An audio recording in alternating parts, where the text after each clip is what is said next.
Caesar was more or less personally responsible for the loss of democracy in ancient Rome, although one wonders if it weren't Caesar. I think about determinism there. I read Sapolsky's new book on determinism not too long ago. So if it weren't Julius Caesar, it may have just been some other person who filled that vacuum, that space of the time. Hard to say there, right? Uh, Caesar was, more or less, personally responsible for the loss of democracy in ancient Rome, and he did tyrannically take power for himself and away from others. So perhaps it was fitting punishment. It's not my place to say, anyway. I wasn't there.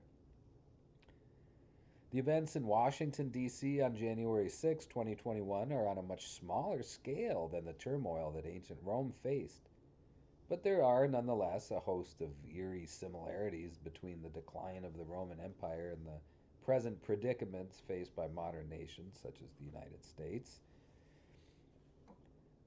Edward Gibbon's his Decline and Fall of the Roman Empire is widely available for free in places like Project Gutenberg. There's many volumes. It's a very interesting and very interesting read. It doesn't, of course, hold up to all the modern archaeology and modern understanding, but for a vast and sweeping landscape painting of what happened to ancient Rome, there's probably no better reading than Edward Gibbon's The History of the Decline and Fall of the Roman Empire. So I don't make this remark lightly. Some very lightly say, "Oh, it feels like we're at the end of an empire right now," or the decline of the United States is something like the decline of the Roman Empire.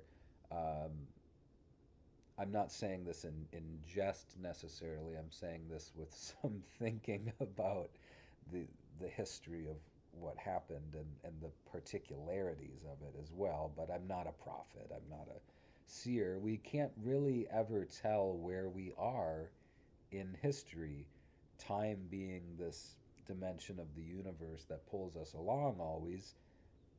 We can't see forward, but we can see backward through a bit of a mist, a bit of a veil. The past cannot be used to predict the future, but we can always learn from our mistakes. It is an interesting thought experiment to imagine what tweets Caesar might have sent during his campaign against Pompey or in the days leading up to his assassination.